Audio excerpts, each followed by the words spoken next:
One screen, two timelines, and one man confronting his own words. In a Senate hearing meant to interrogate Tulsi Gabbard, Adam Schiff instead watched years of televised certainty collide with sworn testimony.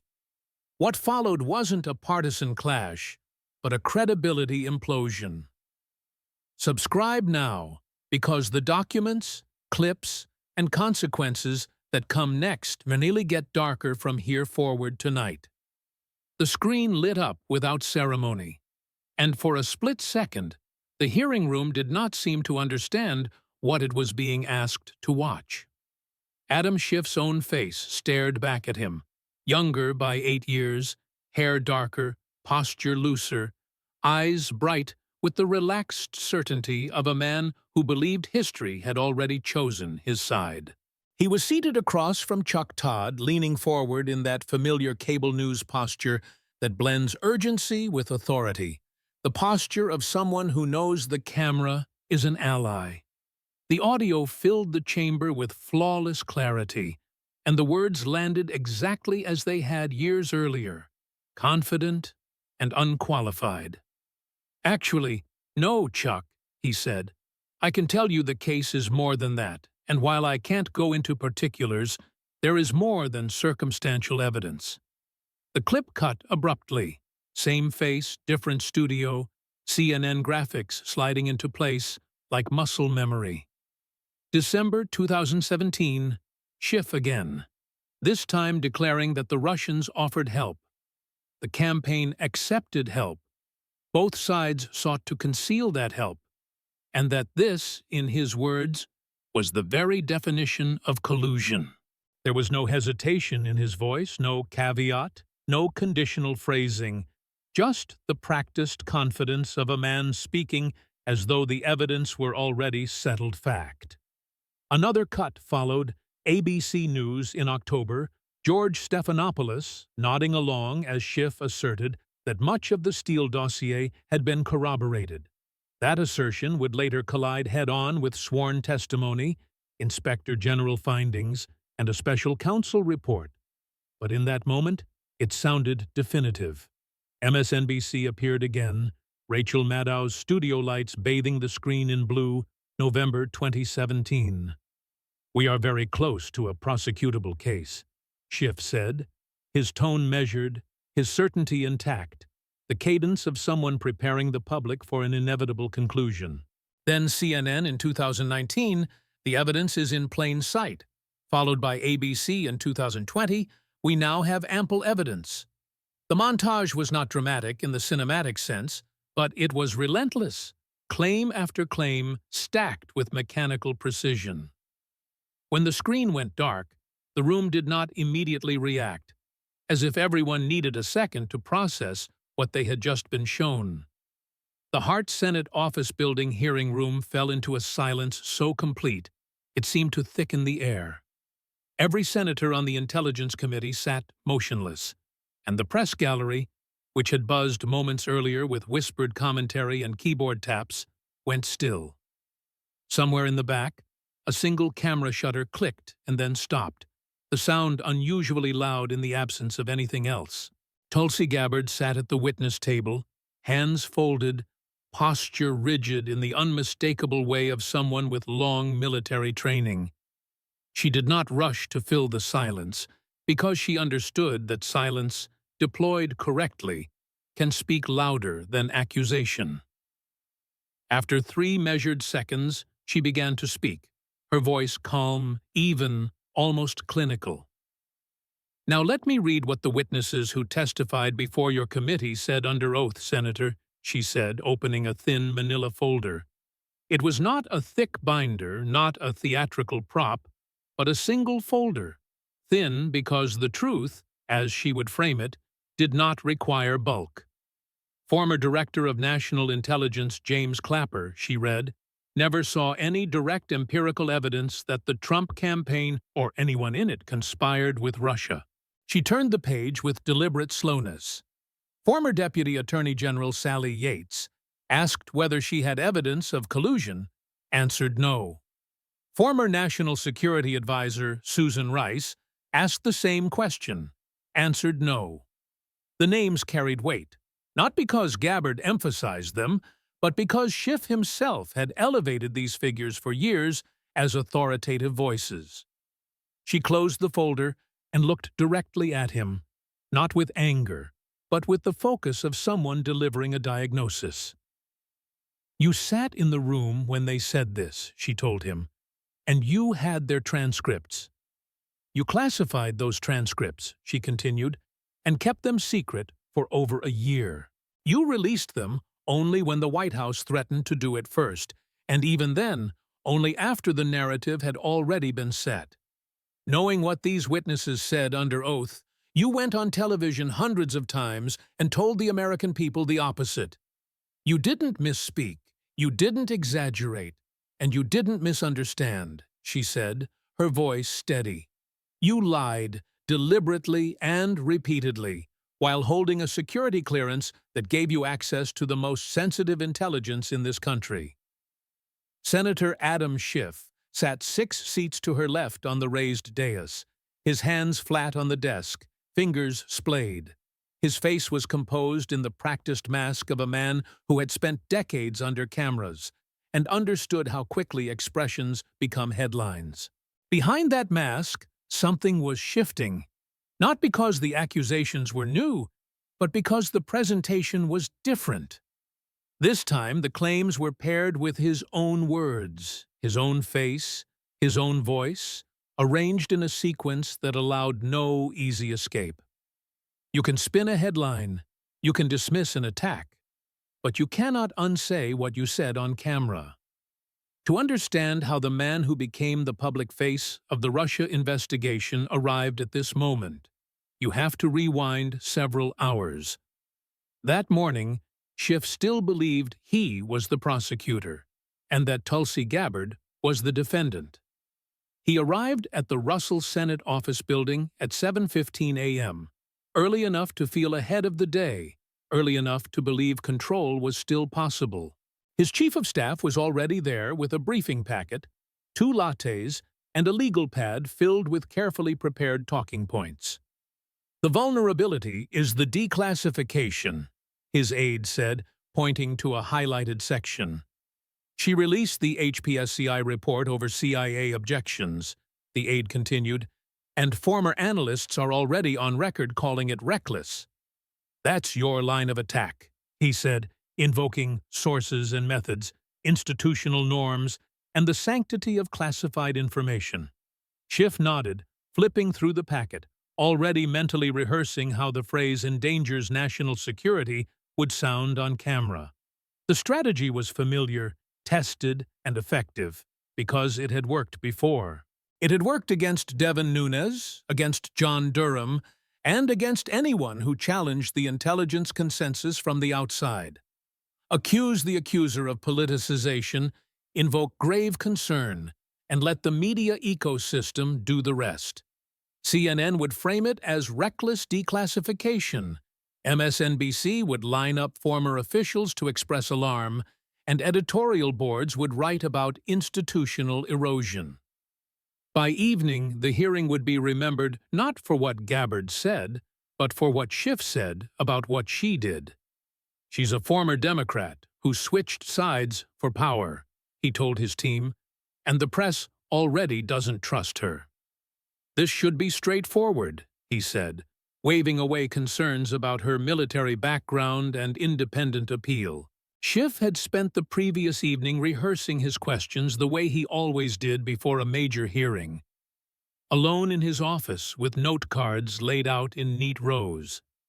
Each question was written to be delivered at a specific tempo, with a pause placed precisely where the camera would catch his face in profile.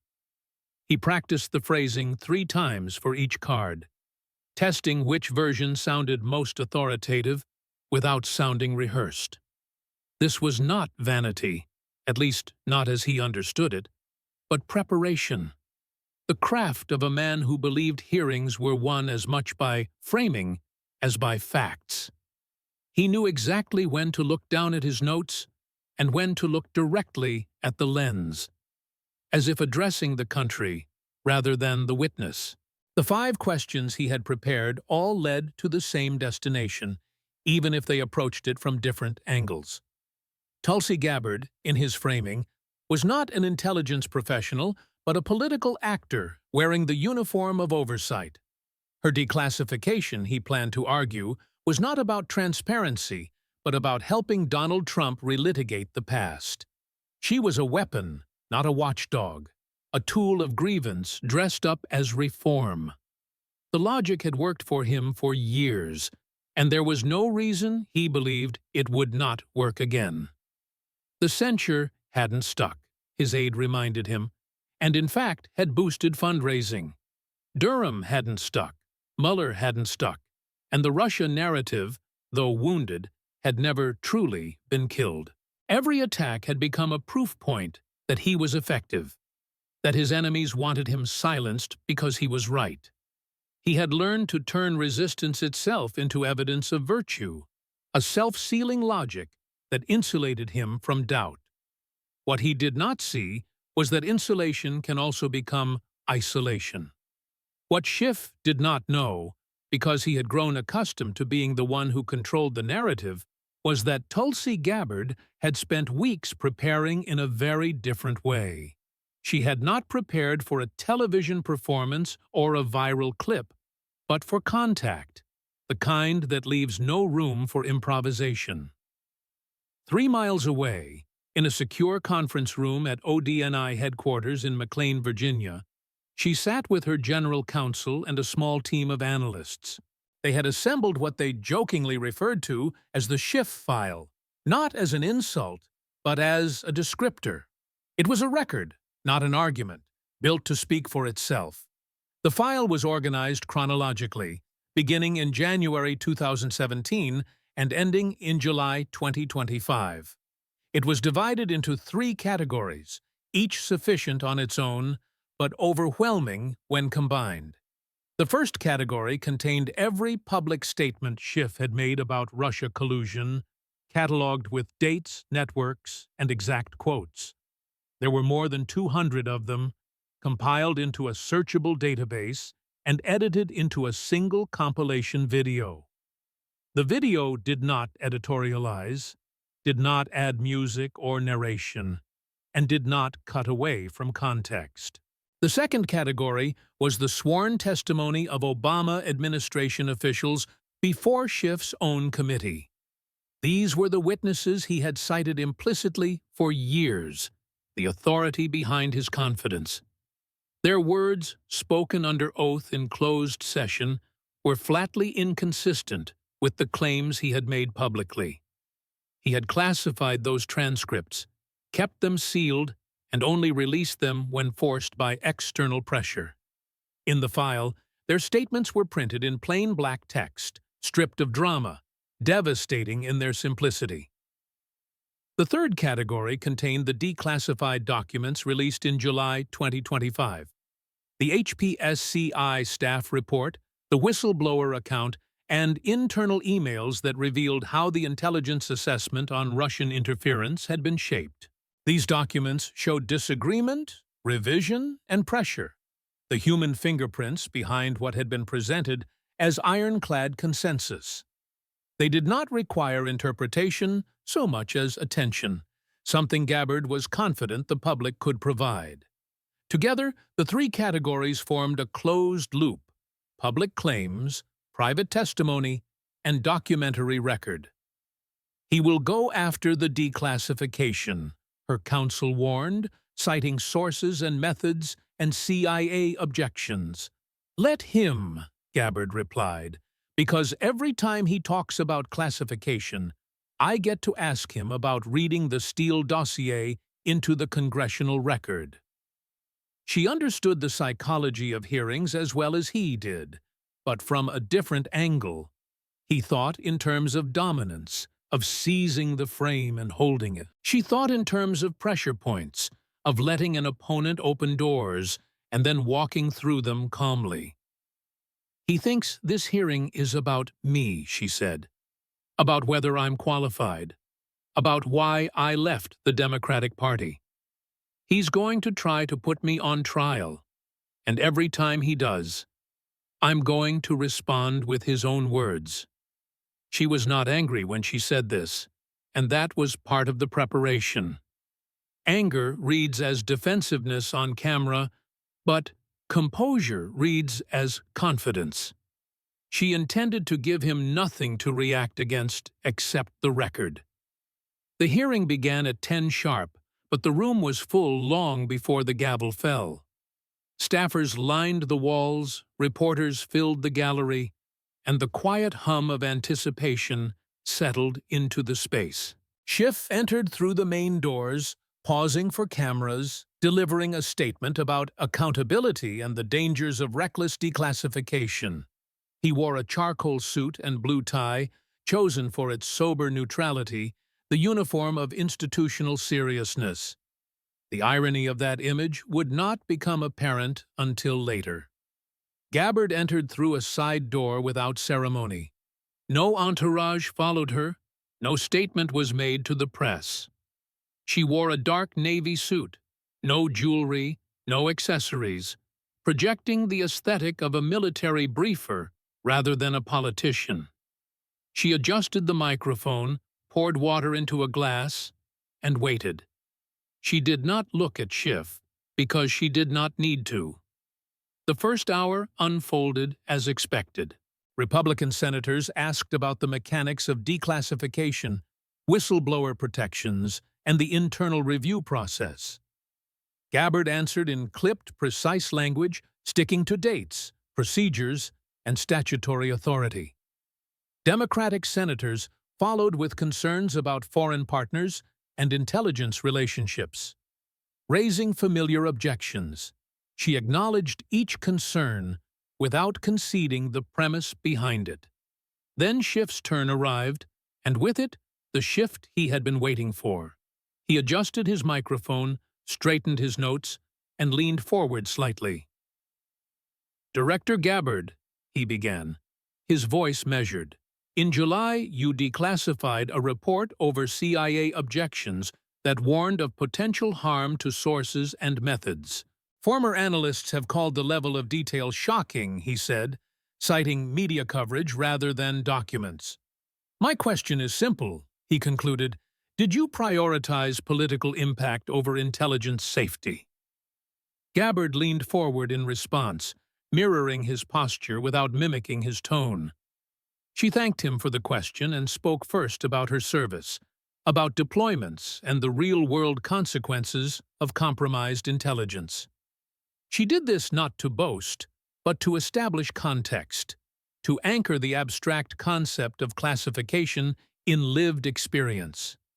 Then she pivoted, smoothly, without raising her voice or asking permission. "Senator," she said, "since you've raised the sanctity of classified information, I think it's important to address your own record." As she opened her folder and began recounting his actions in 2017, the room's energy changed again, not dramatically, but perceptibly, like a sudden drop in temperature. This was no longer a routine exchange between questioner and witness. The roles were shifting, not by declaration, but by momentum. Schiff listened, his jaw tightening, as his own past decisions were laid out with documentary precision. She did not rush the point, and that restraint made it land harder. On March 20th, 2017, she said, "You read allegations from the Steele dossier into the Congressional record. You did so after the FBI had already terminated Christopher Steele as a confidential source, and after his primary subsource told agents the information was hearsay and just talk. You presented those allegations as credible to the American people, and you did so under the authority of your position." She looked up from the page and held his gaze. When Inspector General Horowitz later reviewed the use of that dossier, she continued, "He identified 17 significant errors and omissions. Yet, after reading those allegations into the record, you went on television and told the public they had been corroborated. You told Chuck Todd you had more than circumstantial evidence. You told CNN collusion was a fact. and you told Rachel Maddow you were close to a prosecutable case. Those statements were not made in the heat of a hearing, she said. They were made calmly, repeatedly, over the course of years. The words hung there, unadorned, and the room leaned in. Schiff responded as he had so many times before, reaching for the explanation that had served him well. The dossier, he said, was a matter of legitimate concern that warranted investigation, and he stood by the committee's work. He framed it as prudence, as diligence, as a responsible response to alarming information. He spoke with the controlled cadence of a former prosecutor, confident that the structure of his argument would carry him through. But the exchange had already moved beyond structure into record. "Senator," Gabbard replied, "I'm not asking about the committee's decision. I'm asking about yours, your personal choice to read unverified claims into the permanent record and then amplify them as fact. I'm asking about your decision to tell the public you had evidence that your own witnesses said did not exist." She paused, letting the distinction settle between institutional action and individual accountability. Then she turned another page. "Let me read what those witnesses said under oath," she said, her voice steady. James Clapper testified that he never saw any direct empirical evidence of collusion. Sally Yates testified that she did not have evidence of collusion. Susan Rice testified the same, as did other senior officials who appeared before your committee. Not one of them confirmed the claims you made on television. "You had those transcripts," she said, "and you classified them. You kept them from the public, while continuing to assert the opposite of what they contained. You released them only when you were forced to, and by then, the narrative had already hardened. I can speak to this from a particular vantage point," she added, "because when you were making those claims, I was a Democrat. I was serving alongside you in Congress, and I was watching." That sentence landed with an unexpected force. It stripped away the easy defense of partisanship and replaced it with something more destabilizing. She was not speaking as an outsider attacking an institution, but as a former insider describing a breach. "What I saw," she said, "was a colleague using classified access to deceive the public for political advantage." That realization, she said, was one of the reasons she left the party. Schiff had not prepared for this angle, not because it was unforeseeable, but because it was inconvenient.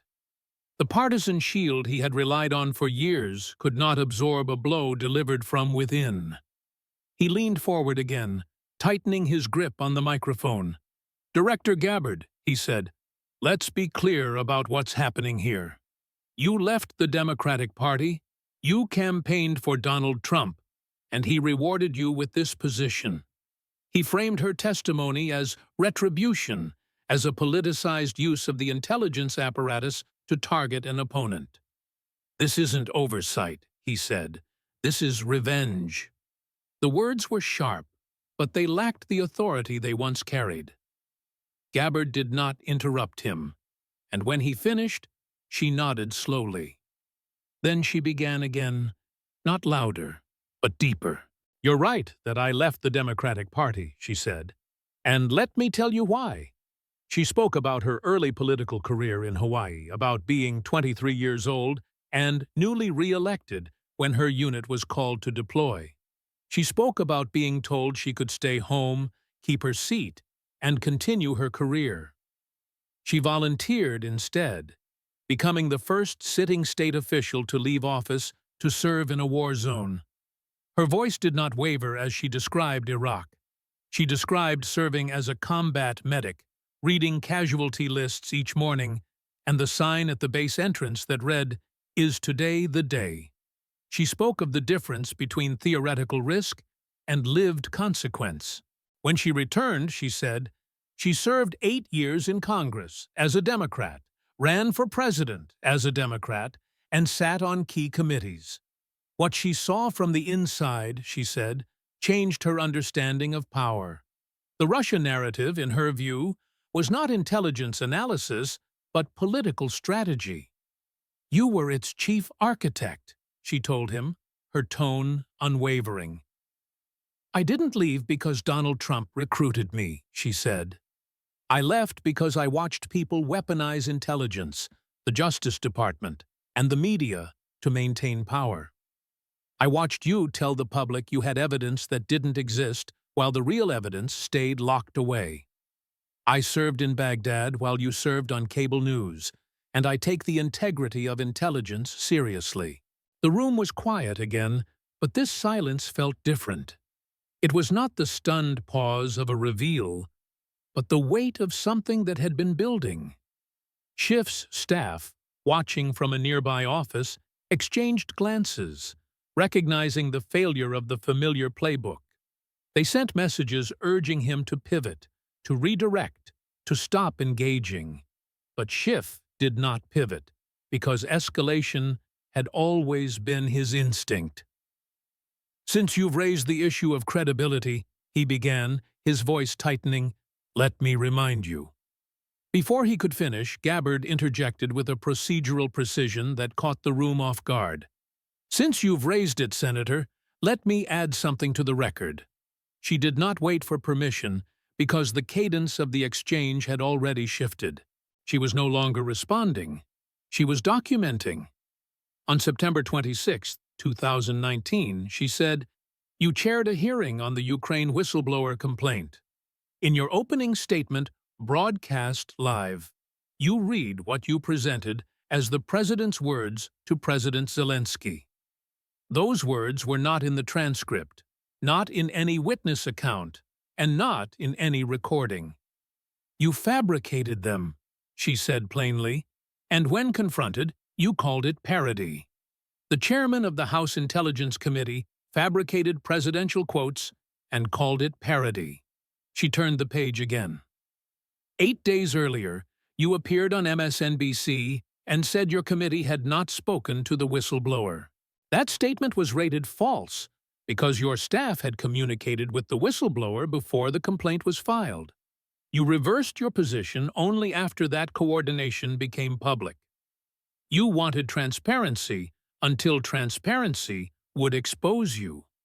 Schiff opened his mouth and then closed it. He glanced toward the chair, hoping for intervention, but his time had not yet expired. The problem was not the clock, but the absence of ground on which to stand. Each response he had prepared sounded hollow against the specificity of what was being read into the record. He was used to hearings where he controlled the frame, not ones where the frame controlled him. Gabbard continued, her tone unchanged. "In May 2025, she said, a federal housing agency submitted a criminal referral alleging you falsified mortgage documents over 16 years. The allegation was that you claimed 2 primary residences simultaneously to secure favorable terms. I don't know whether you're guilty," she said, "and that's for the Justice Department to determine. But I find it relevant that a man who accused a president of corruption for years now faces documented allegations of financial misrepresentation." For the first time, Schiff's composure visibly cracked. Not dramatically, but enough for the cameras to catch the shift. He accused her of carrying out the Trump administration's agenda, of authoritarianism, of abuse of power. The words sounded familiar, but they no longer had the power to redirect attention. Gabbard responded with a single request. "Madam Chair," she said, "I'd like to play something for the committee." The screens lit up again, and the compilation began. Schiff's face appeared on the left, confident and assured, making claim after claim. On the right, his own witnesses denied those claims under oath. The contrast required no narration. The room watched in a way hearings rarely invite, not as participants in a debate, but as witnesses to a record being played back without comment. There was no music, no narrator, no framing device to soften the effect. Schiff's voice asserted certainty on one side of the screen, while sworn testimony dismantled that certainty on the other. It was not dramatic because it did not need to be. The contrast itself did all the work. When the screen went dark again, the silence felt heavier than before. Senator Schiff has spent 7 years telling the American people he had evidence of a conspiracy, Gabbard said into that silence.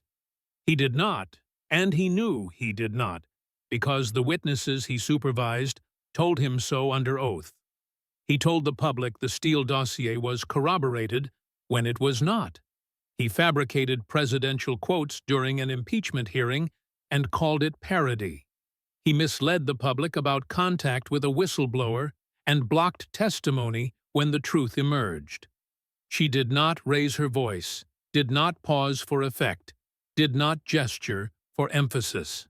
She spoke as though reading a summary at the end of an investigation, not delivering an accusation. She referenced the censure vote from June 21, 2023, and the language of the resolution itself.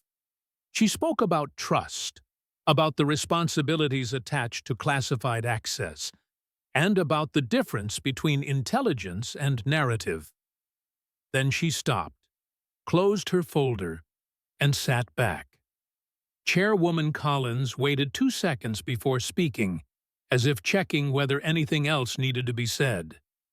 "The senator's time has expired," she announced, and thanked the witness for her testimony. Schiff attempted to respond, beginning with a categorical rejection, but the chair cut him off.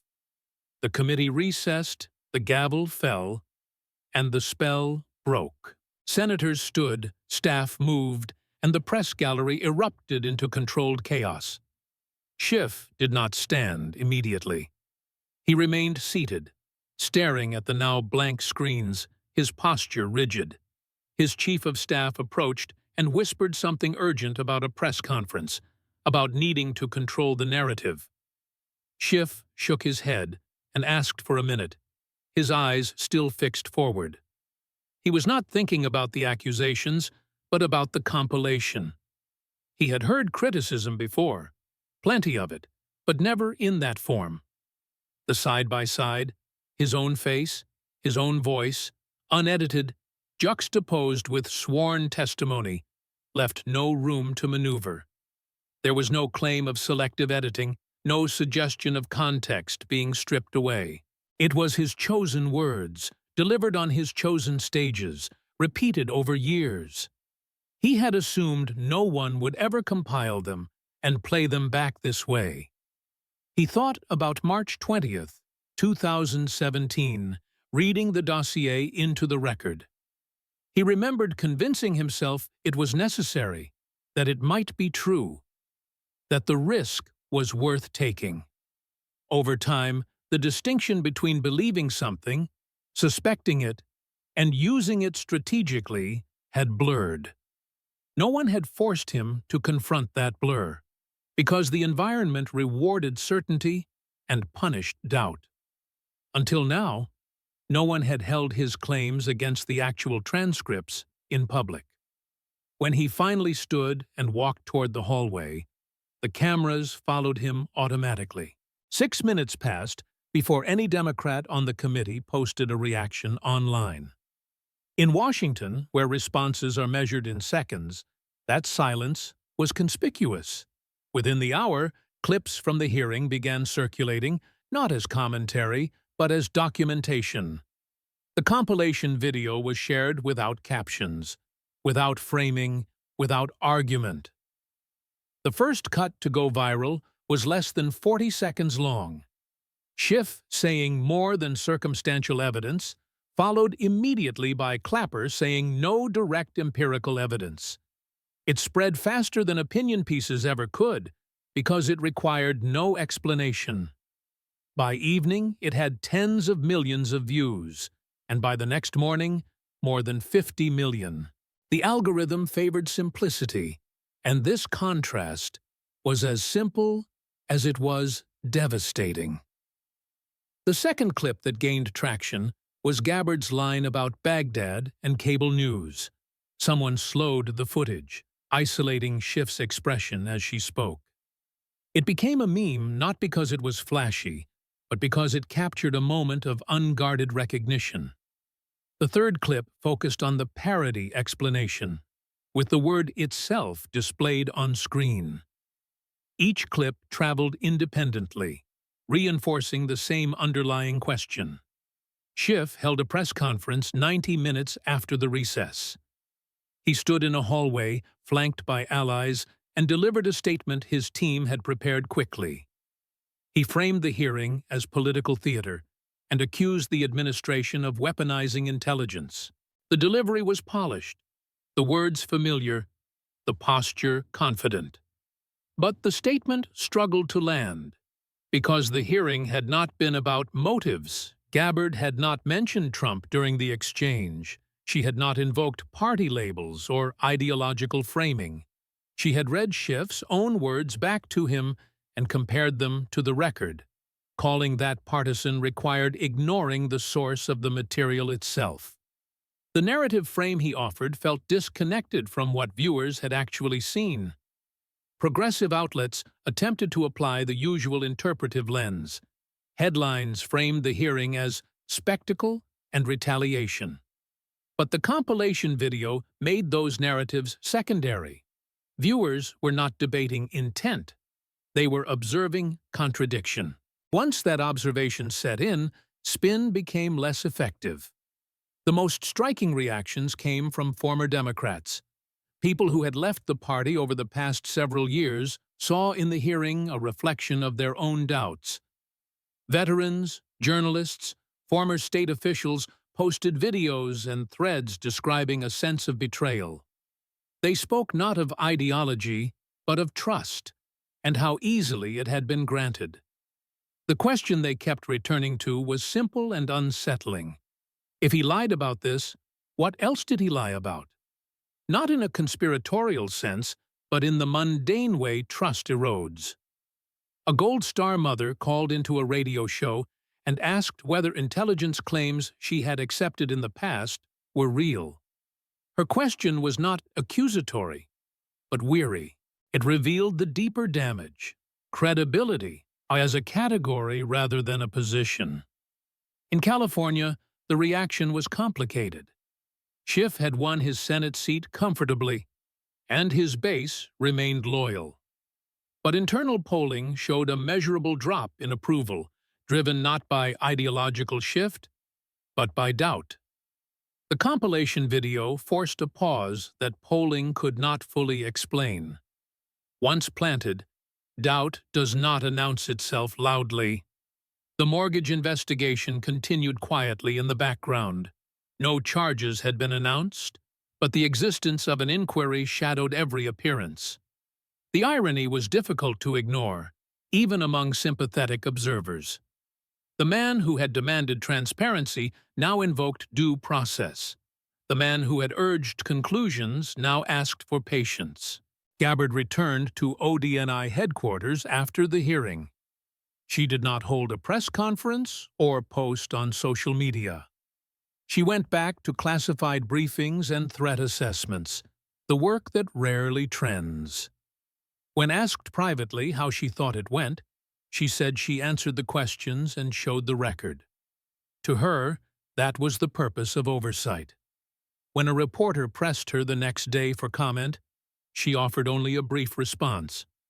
"The documents speak for themselves," she said, "and so do his words." It was not a taunt, but a boundary, an insistence that the focus remain on the material. She understood that argument weakens when it becomes personal. The record did not require reinforcement. An architect builds structures designed to appear solid. For years, Schiff's structures had held, reinforced by media repetition and institutional authority. They looked permanent because no one had examined the foundations in public. Gabbard did not attack the structures directly. She turned on the lights and showed the blueprints. In the weeks that followed, Schiff continued as he always had. He gave interviews, raised money, and warned about threats to democracy. The machinery of politics kept moving. Donors donated. Supporters rallied.